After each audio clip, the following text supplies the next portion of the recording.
Hello friends, मैं Amit Kaushal, Jupiter study abroad consultant Chandigarh से। आज एक ऐसे टॉपिक के ऊपर बात करेंगे, मुझे लग रहा है कि किसी ने अभी तक नहीं की है।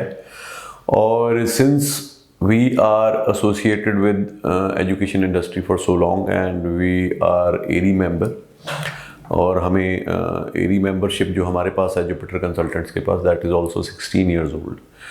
तो इसी कॉन्टेक्स्ट के ऊपर अब मैं जो ये वीडियो होने वाली है ऑस्ट्रेलिया स्टडी वीज़ा के ऊपर।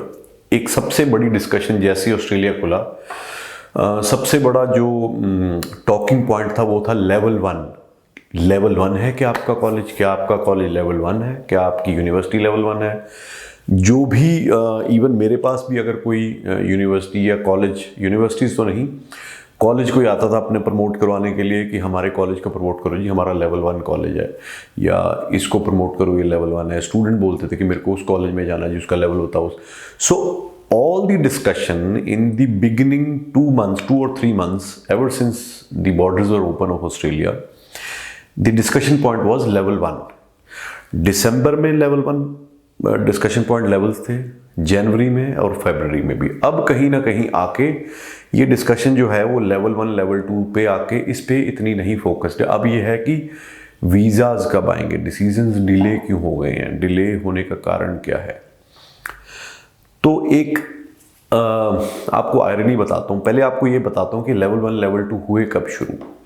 देखो, अगर if you go back in the history of Australian education, आज से 10 साल पहले की बात है, 10 या 9.5 साल पहले की बात, जब एसवीपी शुरू हुआ था ऑस्ट्रेलिया में। जैसे कनाडा में एसडीएस कैटेगरी है, उससे पहले एसपीपी कैटेगरी थी। तो उसी तरह से उसी एक टर्म के ऊपर, उसी तर्ज के ऊपर 2012 या 13 में ऑस्ट्रेलिया में एसवीपी शुरू हुआ था। एसवीपी का मतलब था स्ट्रीमलाइन वीज़ा प्रोसेसिंग। वो जो एसपीपी शुरू हुआ था वो 3 साल के गैप के, यानी कि 3 साल तक 2008-9 से ऑस्ट्रेलिया ने एकदम अपने डोर क्लोज कर दिए थे, स्पेशली फॉर इंडियन स्टूडेंट्स। और उसके बाद बहुत बहुत अच्छी प्रोफाइल अगर हो तब उसको वीज़ा देते थे, अदरवाइज वीज़ा नहीं देते थे। But then they thought that it is high time that we start inviting international students. तो उन्होंने एक ड्रास्टिक चेंज किया अपनी वीज़ा पॉलिसी में। उन्होंने बोला that was the time when the whole authority of assessing the visa application given to the universities, या आप लगा लो कुछ almost all the universities were under SVP list, और बहुत कम ऐसे कॉलेजेस थे जो कि एसवीपी की लिस्ट के अंदर आते थे, जिसमें ऑलमोस्ट ऑल द टेफ कॉलेज, जो गवर्नमेंट टेफ कॉलेजेस थे, वो एसवीपी की लिस्ट में आते। तो एसवीपी था क्या?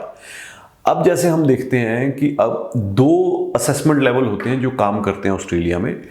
एक आपका कंट्री का असेसमेंट लेवल होता है और एक आपकी इंस्टीट्यूशन का असेसमेंट लेवल होता है। तो ये सारी चीज़ को समझने के लिए, क्योंकि ये जो 2 पैरेलल असेसमेंट लेवल चलते हैं ना, इसको समझने के लिए हमें व्हाइट बोर्ड पे जाना पड़ेगा, जहाँ पे मैं आपको एक पूरा बता के समझा सकूँ कि ये एक्चुअली है क्या और कैसे काम करता है। हाँ जी फ्रेंड्स, जैसा मैंने आपको बताया था कि मैं आपको व्हाइट बोर्ड पे समझाऊंगा असेसमेंट लेवल का है क्या, क्योंकि हमें बेस इसका पता होना बहुत ज़रूरी है before we make a decision. तो सबसे पहले मैंने लिखा असेसमेंट लेवल्स, कि असेसमेंट लेवल है क्या। और ये बेसिकली रिस्क फैक्टर पे,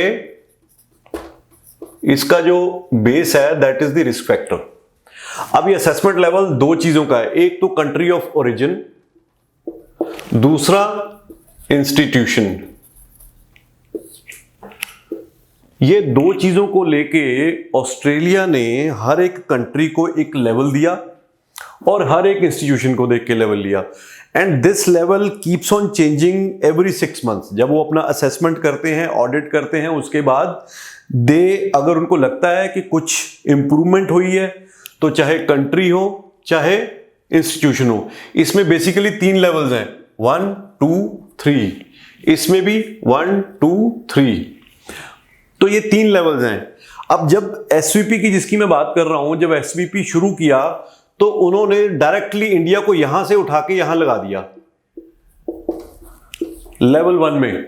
यानी कि कुछ नहीं चाहिए, अगर जो भी इंस्टीट्यूशन है वो एसवीपी के अंडर उसको कवर किया है हाई कमीशन ने, तो आपको सिर्फ और सिर्फ COE चाहिए, and on the basis of that COE high commission will grant the visa, which means जो भी इंस्टीट्यूशन है, जो आपकी प्रीलिमिनरी जो वेरिफिकेशन है या आपकी असेसमेंट है या आपकी प्रोफाइल फिल्ट्रेशन है, वो यूनिवर्सिटी या वो इंस्टीट्यूशन ही करेगी। हाई कमीशन ने बोला भाई हमारे पास अब इतना टाइम नहीं है कि हम एक एक एप्लीकेशन को अपने लेवल पे असेस करें, तो that responsibility after the collective decision was given to the institutions, especially the universities, because all the government universities almost, अगर मैं ऑस्ट्रेलिया की बात करूं तो 90 to 95% यूनिवर्सिटीज गवर्नमेंट यूनिवर्सिटीज हैं, तो सारी ही यूनिवर्सिटीज को अंडर SVP रखा गया था उस टाइम पे,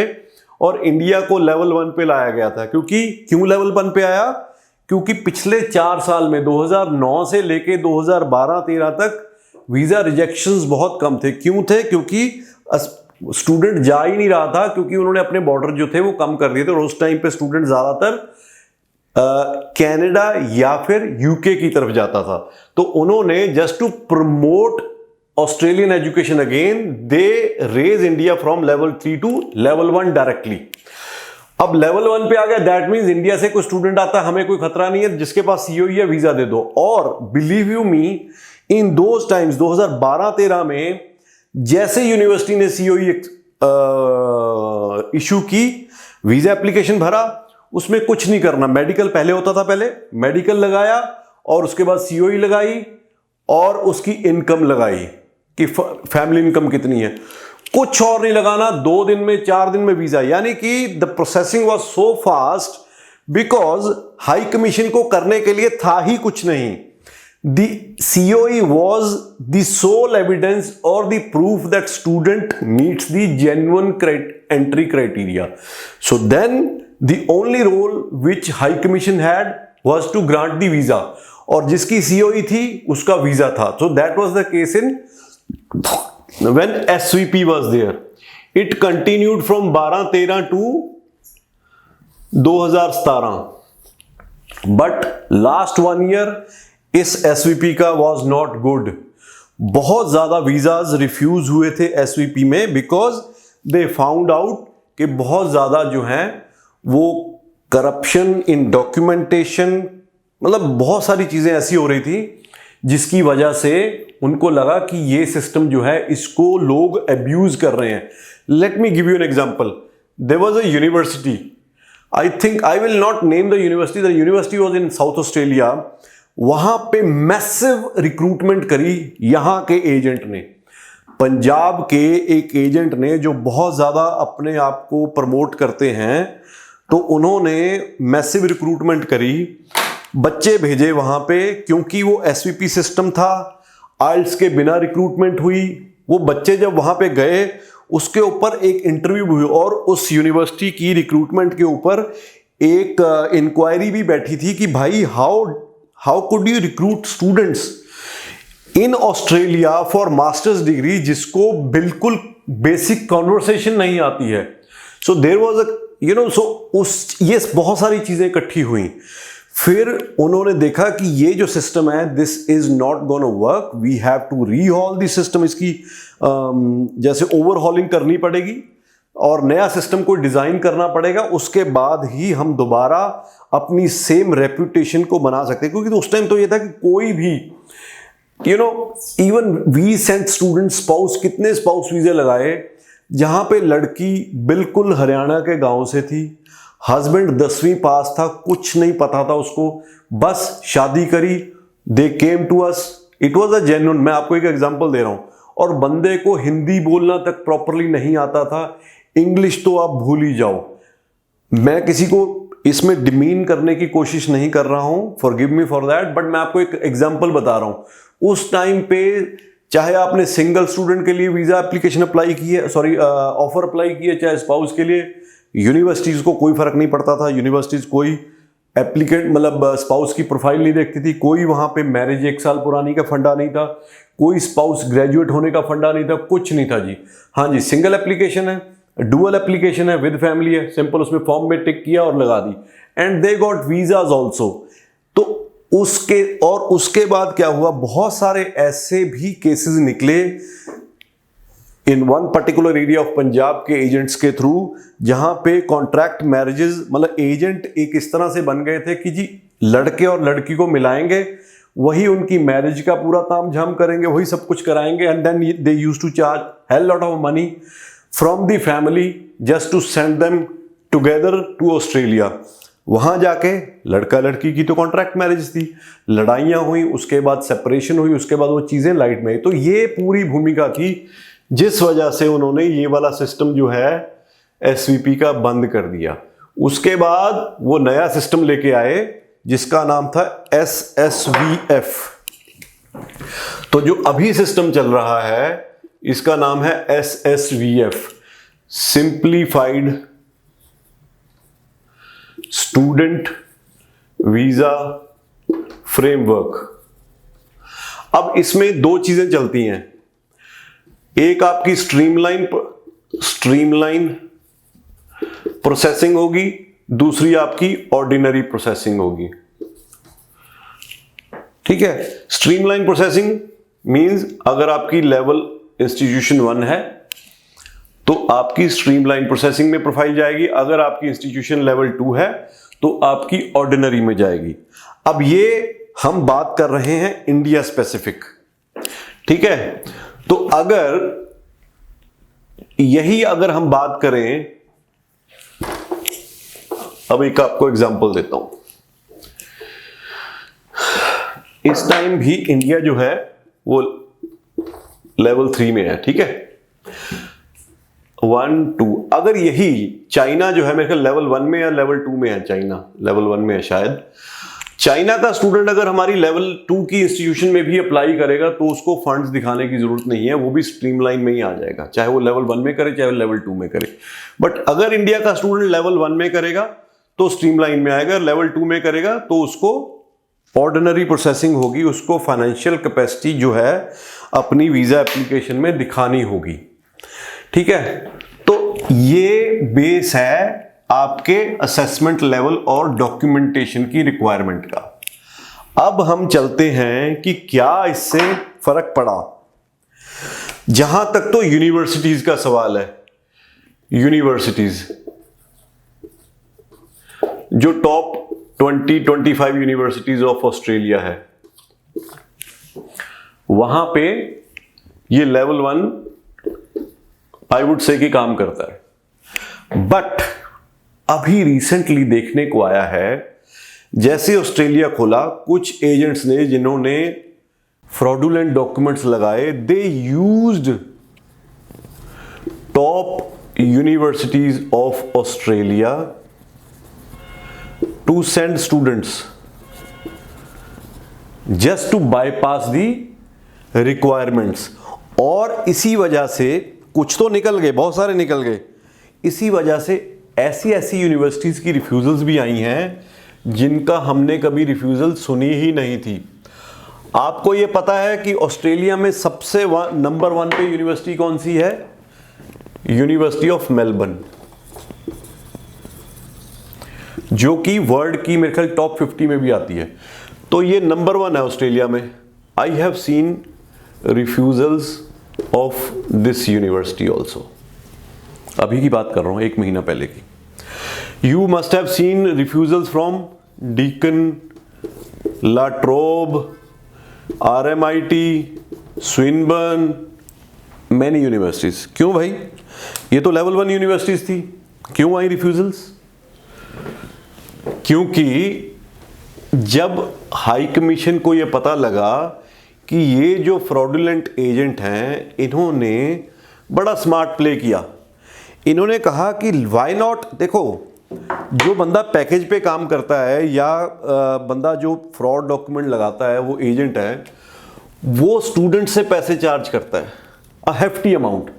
उसको कोई फर्क नहीं पड़ता कि मेरे को यूनिवर्सिटी से कमीशन आएगा नहीं आएगा, क्योंकि ये यूनिवर्सिटीज के उनके पास एग्रीमेंट थे ही नहीं डायरेक्ट। तो इन्होंने किसी ना किसी और एजेंट से सोर्स किया ऑफर लेटर, स्टूडेंट की डॉक्यूमेंटेशन बनाई, बना के लगा दी। बहुत सारे स्टूडेंट उस चक्कर में निकल भी गए, बट अल्टीमेटली जब वो पता चला तो ये बड़ी बड़ी यूनिवर्सिटीज के स्टूडेंट्स की भी रिफ्यूजल्स आई एंड मेजॉरिटी उन्हीं की आई जिनके डॉक्यूमेंट्स में प्रॉब्लम थी। तो इससे क्या चीज हमें पता चलती है? इससे ये पता चलता है कि even with the top universities, level 1 universities, अगर आपके डॉक्यूमेंटेशन में प्रॉब्लम है तो आपकी एप्लीकेशन में प्रॉब्लम आ सकती है।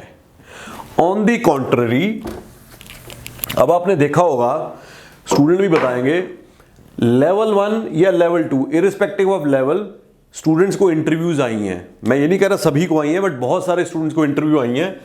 लेवल 1 वाले को भी आई है, लेवल 2 वाले को भी आई है।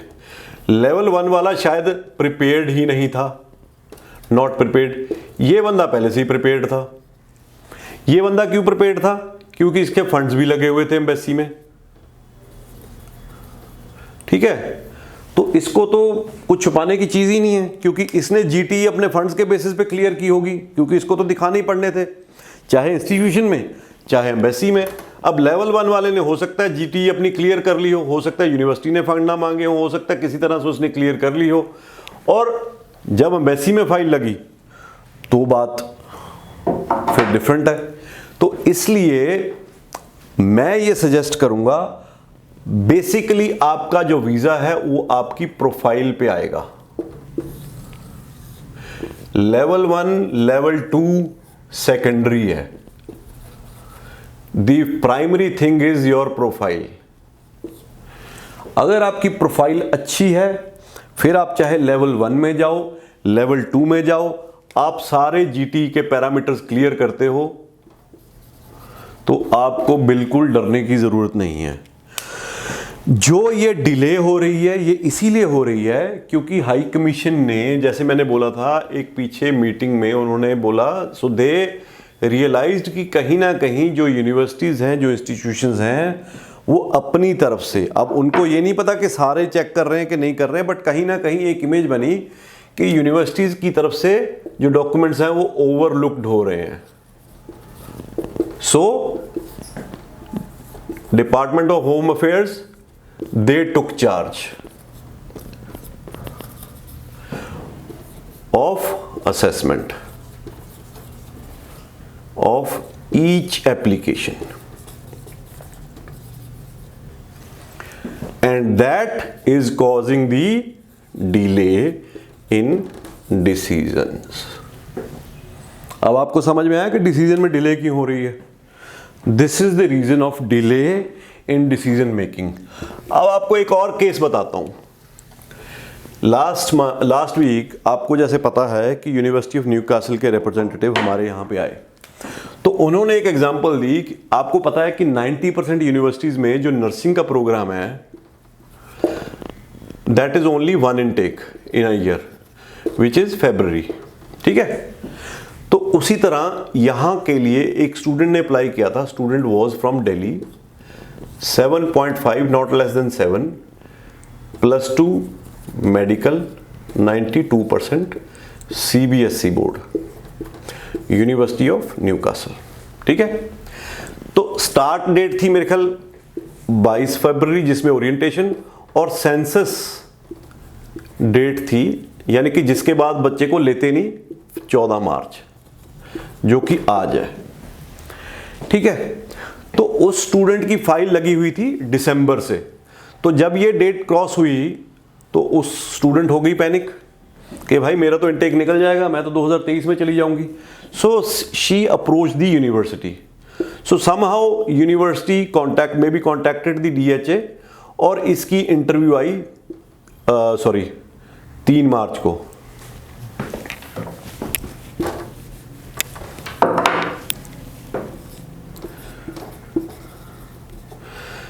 बारह बजे इसकी इंटरव्यू आई, शाम को 4 बजे इसका वीजा ग्रांट आ गया,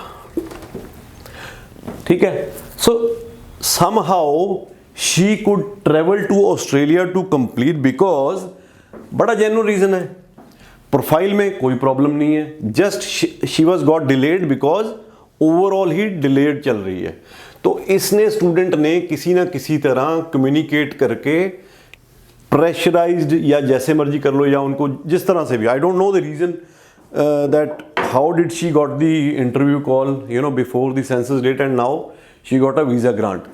अब कल जो मैंने परसों वीडियो बनाई थी उसमें मेरे को 3-4 स्टूडेंट्स थे कि हमारी जो डेट है वो निकल गई है, अब हम क्या करें। उसमें एक नर्सिंग की स्टूडेंट भी थी। So I asked her to put pressure on a university to write to the high commission कि भाई इसकी इंटरव्यू लेके क्लियर करो इसका प्रोफाइल। अगर ये GT कंप्लाइंट है तो give her visa, because otherwise she will be losing 1 year. तो आई डोंट नो उसने किया होगा कि नहीं किया होगा। तो बहुत सारे केसेस में आप देखोगे जो फेब इनटेक की फाइलें लगी हुई थी, ऑलमोस्ट 80% जो फाइलों के डिसीजंस हैं वो डिले हो गए हैं। उसका रीज़न सिर्फ यही है कि now the onus of assessment of application has been taken by the Australia high commission.